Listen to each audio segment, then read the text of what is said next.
밤마다 돌아오는 관과 끝나지 않은 복수. 밤마다 마을에 상여가 돌아옵니다.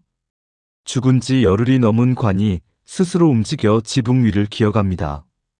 삐걱거리는 소리와 함께 어느 집 마당에 멈춰서면 그 집에서는 반드시 누군가가 열흘 안에 죽었습니다.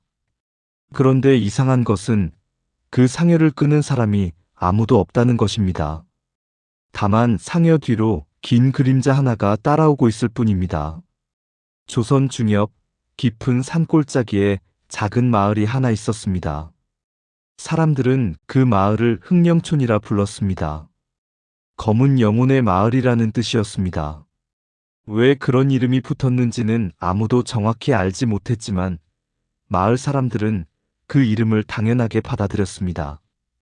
흑령촌에는 오래된 관습이 하나 있었습니다. 누군가 죽으면 상여를 메고 마을 밖 공동묘지로 가는데 그 길에서 절대 뒤를 돌아보면 안 된다는 것이었습니다. 만약 뒤를 돌아보면 죽은 자의 혼이 따라와 상여꾼을 끌고 간다는 전설이 있었습니다. 그래서 상여꾼들은 앞만 보고 걸었고 장례를 치르는 가족들도 고개를 숙인 채 눈물만 흘렸습니다. 그런데 30년 전 이상한 일이 벌어졌습니다. 마을의 부잣집 아들이 죽었는데 그의 상여가 공동묘지에 도착하지 못한 것입니다. 상여꾼들이 산길을 오르던 중 갑자기 상여가 무거워지기 시작했고 결국 상여꾼 4명이 모두 쓰러졌습니다.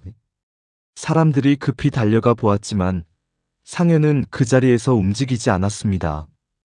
마치 관 속의 죽은 자가 더 가기를 거부하는 것처럼 말입니다. 결국 사람들은 상여를 산길 중간에 두고 내려올 수밖에 없었습니다. 그런데 그날 밤 이상한 일이 벌어졌습니다. 마을 사람들이 잠든 사이 그 상여가 스스로 움직여 마을로 내려온 것입니다. 아무도 끌지 않는 상여가 산길을 내려와 마을 입구에 멈춰 섰고 다음 날 아침 사람들은 그것을 발견하고 경악했습니다. 그 후로 흑령촌에는 끔찍한 저주가 시작되었습니다. 밤마다 상여가 나타나 마을을 돌아다녔고 상여가 멈춘 집에서는 열흘 안에 누군가가 죽었습니다.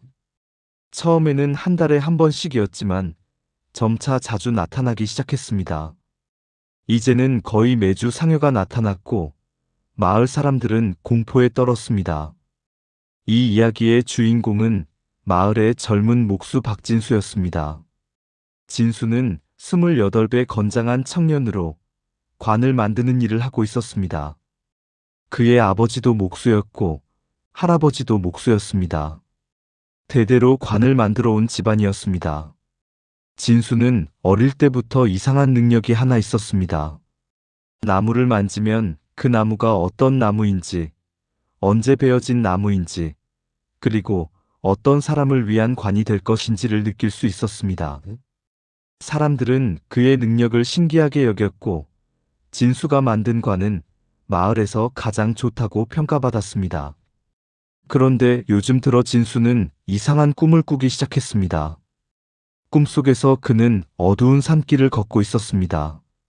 앞에는 상여 하나가 움직이고 있었고 진수는 그 뒤를 따라갔습니다. 상여는 점점 빨라졌고 진수도 뛰기 시작했습니다. 하지만 아무리 뛰어도 상여를 따라잡을 수 없었습니다. 그러다 어느 순간 상여가 멈췄습니다. 진수가 다가가자 상여의 관 뚜껑이 천천히 열렸습니다. 관 안에는 누군가 누워 있었는데 얼굴을 볼 수 없었습니다. 진수가 더 가까이 다가가려는 순간 관 속의 사람이 갑자기 손을 뻗어 진수의 목을 잡았습니다.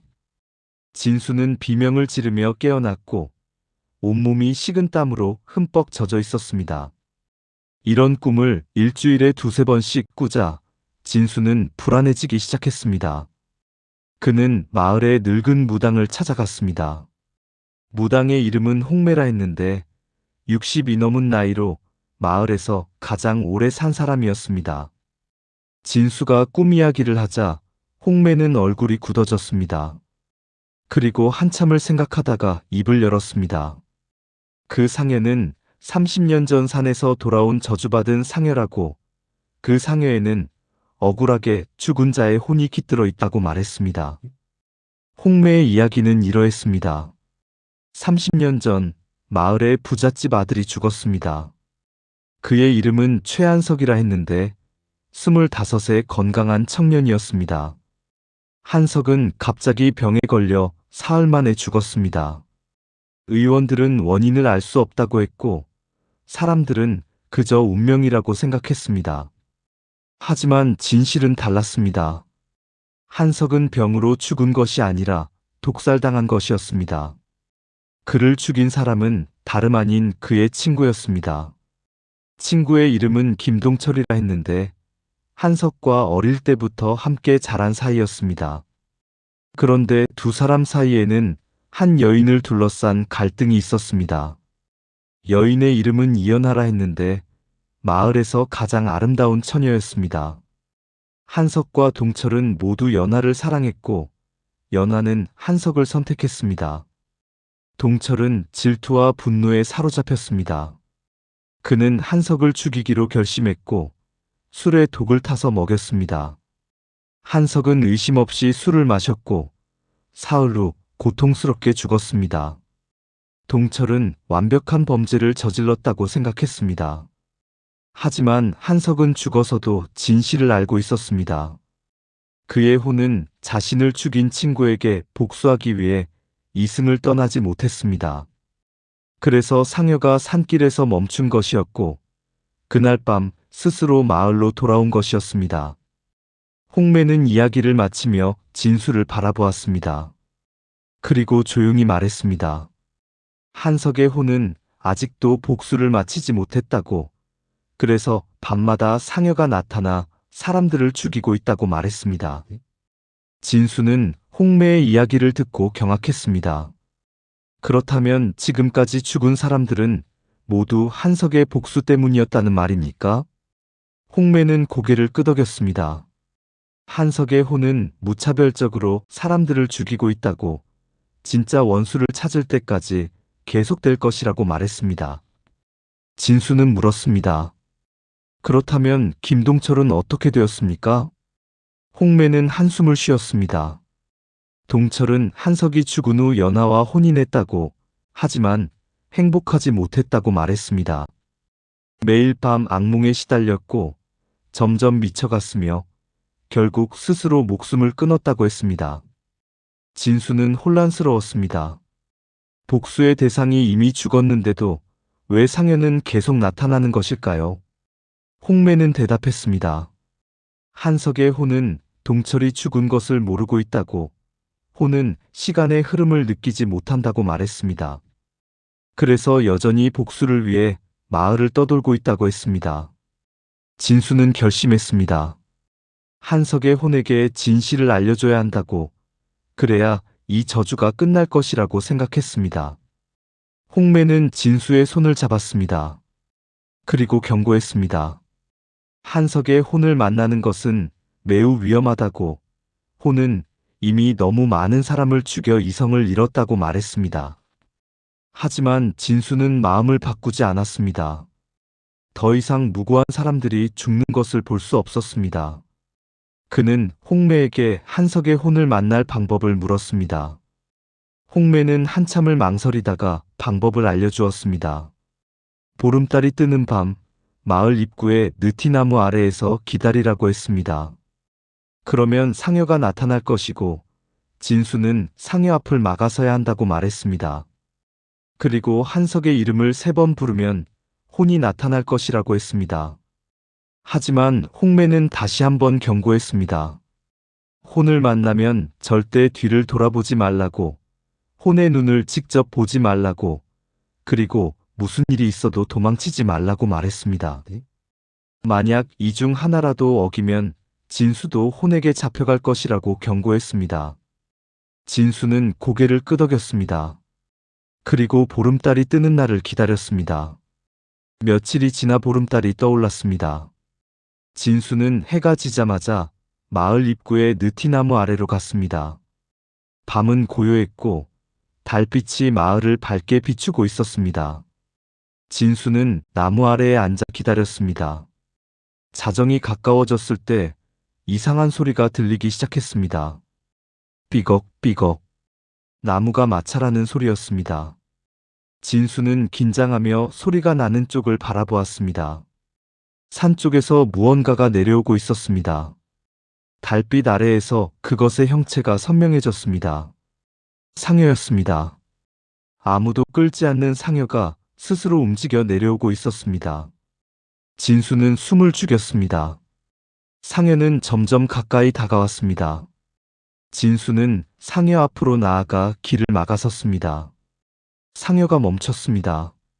진수는 떨리는 목소리로 말했습니다. 최한석, 최한석, 최한석. 3번 이름을 불렀습니다. 그 순간 바람이 불기 시작했습니다. 차갑고 습한 바람이 진수를 감쌌습니다. 상여의 관 뚜껑이 천천히 열렸습니다. 관 안에서 무언가가 일어났습니다. 그것은 사람의 형상을 하고 있었지만 사람이 아니었습니다. 온몸이 검은 안개로 이루어져 있었고 얼굴은 희미하게만 보였습니다. 그것이 바로 한석의 혼이었습니다. 한석의 혼은 관에서 내려와 진수 앞에 섰습니다. 진수는 본능적으로 뒤로 물러나려 했지만 홍매의 경고를 떠올리며 참았습니다. 도망치지 말라고, 뒤를 돌아보지 말라고 했던 말을 기억했습니다. 한석의 혼은 진수를 바라보았습니다. 목소리는 낮고 슬펐습니다. 혼은 물었습니다. 너는 누구냐고, 왜 나를 막아서느냐고 물었습니다. 진수는 대답했습니다. 자신은 이 마을의 목수라고, 당신이 찾고 있는 사람을 알려주러 왔다고 말했습니다. 한석의 혼은 잠시 조용했습니다. 그리고 물었습니다. 김동철이 어디 있느냐고, 그 배신자가 어디 숨어 있느냐고 물었습니다.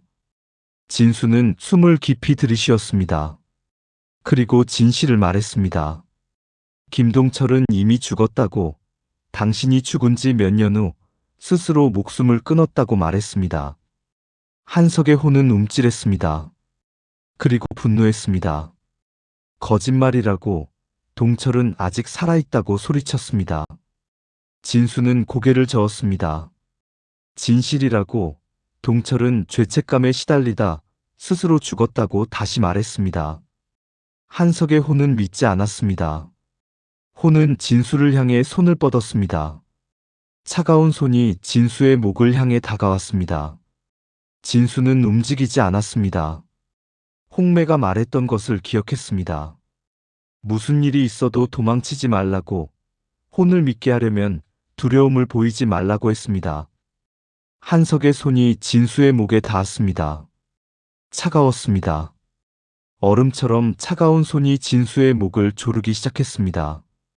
진수는 숨이 막혔지만 참았습니다. 그때 진수는 입을 열었습니다. 목이 조여져 제대로 말하기 어려웠지만 그는 계속 말했습니다. 동철은 당신을 죽인 후 연하와 혼인했다고, 하지만 행복하지 못했다고 말했습니다.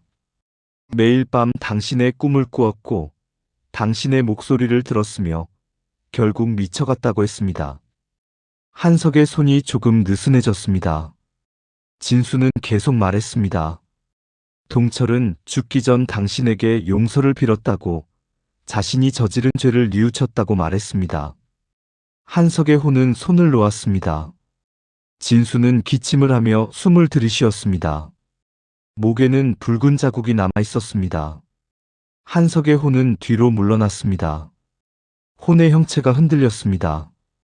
진수는 혼을 바라보며 말했습니다. 당신의 복수는 이미 끝났다고, 더 이상 무고한 사람들을 죽이지 말라고 말했습니다. 한석의 혼은 대답하지 않았습니다. 혼은 하늘을 올려다보았습니다. 달빛이 혼의 얼굴을 비췄고 그 순간 진수는 혼의 표정을 볼 수 있었습니다. 슬픔과 분노와 그리움이 뒤섞인 표정이었습니다. 한석의 혼은 다시 진수를 바라보았습니다. 그리고 물었습니다. 연하는 어떻게 되었느냐고, 그녀는 지금 어디 있느냐고 물었습니다. 진수는 대답했습니다. 연하는 동철이 죽은 후 혼자 살았다고 평생 재혼하지 않았으며 몇 해 전 병으로 죽었다고 말했습니다. 한석의 호는 고개를 떨구었습니다. 그리고 한참을 서 있었습니다. 진수는 아무 말도 하지 않고 기다렸습니다. 한참 후 한석의 혼이 입을 열었습니다. 목소리는 이전보다 조용했습니다. 혼은 말했습니다. 자신은 30년 동안 복수만을 생각하며 떠돌았다고, 그 사이 세상이 얼마나 변했는지 몰랐다고 말했습니다. 진수는 한석의 혼에게 다가갔습니다. 그리고 조심스레 말했습니다. 이제 쉬어도 된다고, 복수는 끝났으니 편히 떠나라고 말했습니다. 한석의 혼은 진수를 바라보았습니다. 그리고 물었습니다. 자신이 죽인 사람들은 어떻게 하느냐고, 그들의 죄는 용서받을 수 있느냐고 물었습니다. 진수는 대답했습니다. 그들은 당신의 복수와는 아무 관계가 없었다고, 무고한 사람들이었다고 말했습니다. 하지만 이미 일어난 일은 되돌릴 수 없다고, 다만 앞으로는 더 이상 그런 일이 없어야 한다고 말했습니다. 한석의 혼은 고개를 끄덕였습니다. 그리고 상여 쪽으로 돌아갔습니다. 혼은 관 안으로 들어가려 했습니다. 그때 진수가 말했습니다. 잠깐만 기다려달라고 했습니다. 한석의 혼은 멈춰 섰습니다. 진수는 품에서 무언가를 꺼냈습니다. 그것은 작은 나무 인형이었습니다. 진수가 직접 깎은 것이었습니다. 진수는 한석에게 인형을 건넸습니다. 그리고 말했습니다. 이것은 연하의 형상이라고, 그녀가 당신을 기억하고 있었다는 증거라고 말했습니다. 한석의 혼은 인형을 받아들었습니다.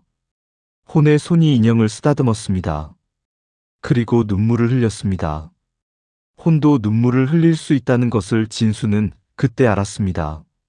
한석의 혼은 인형을 품에 안았습니다. 그리고 관 안으로 들어갔습니다.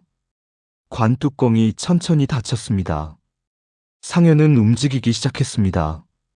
이번에는 마을 쪽이 아니라 산 쪽으로 향했습니다. 진수는 상여를 바라보았습니다.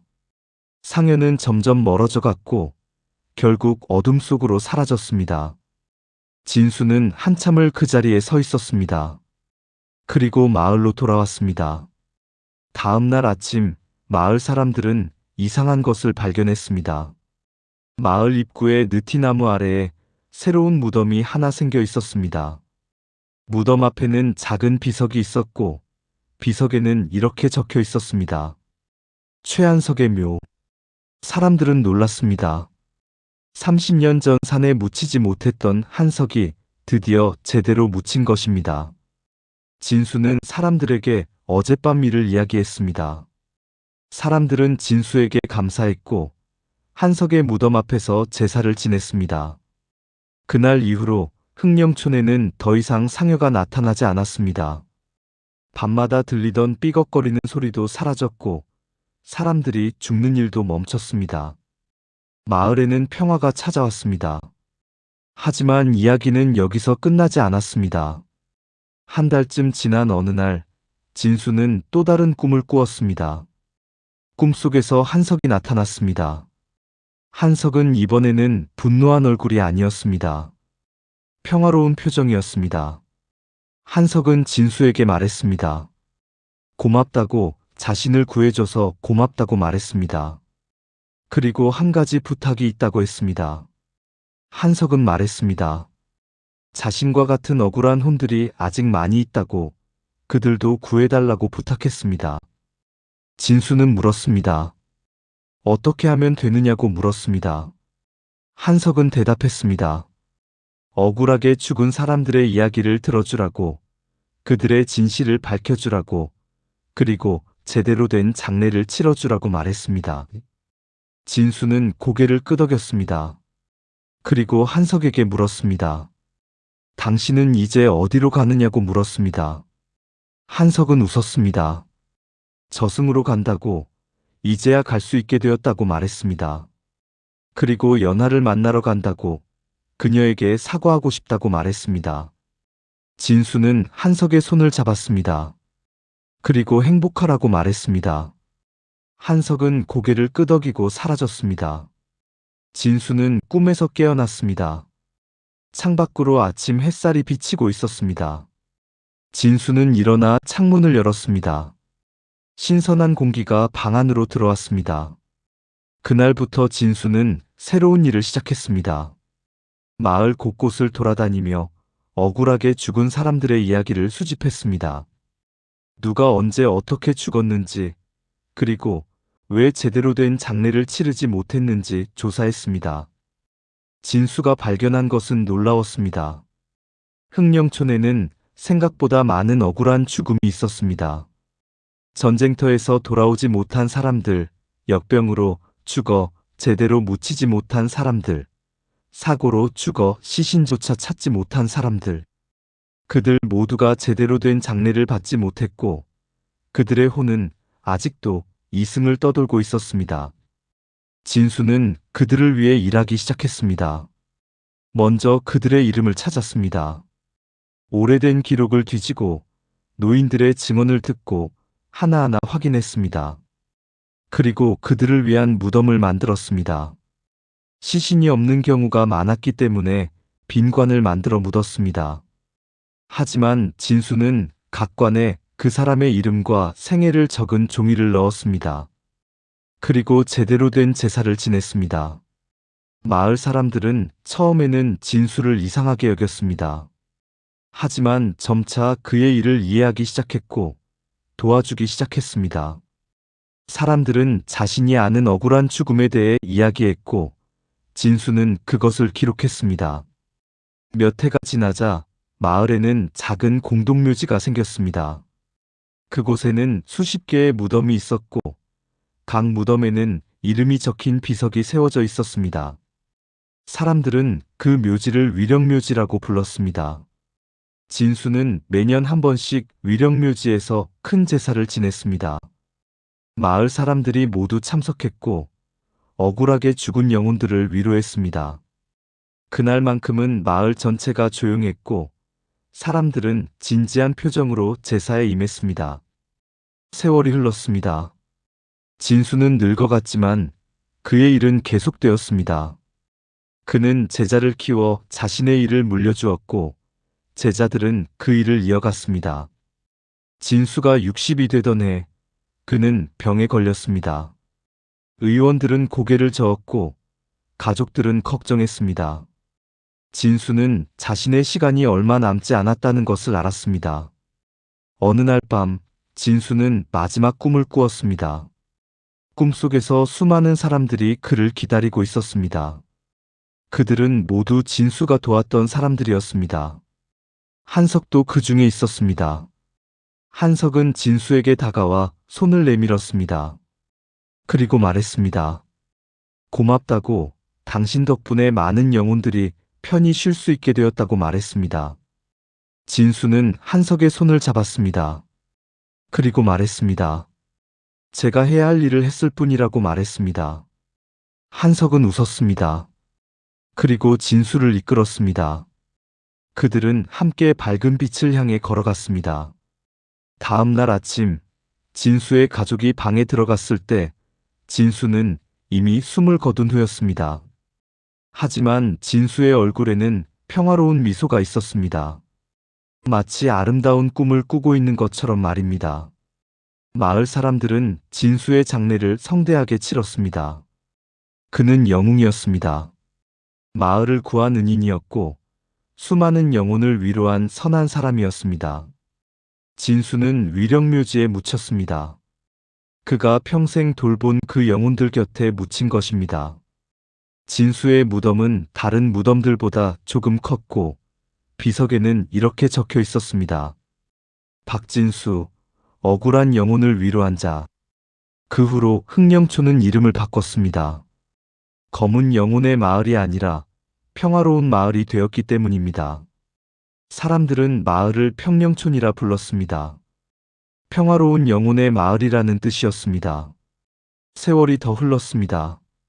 평령촌에는 새로운 세대가 자라났고 옛날 이야기는 전설이 되었습니다.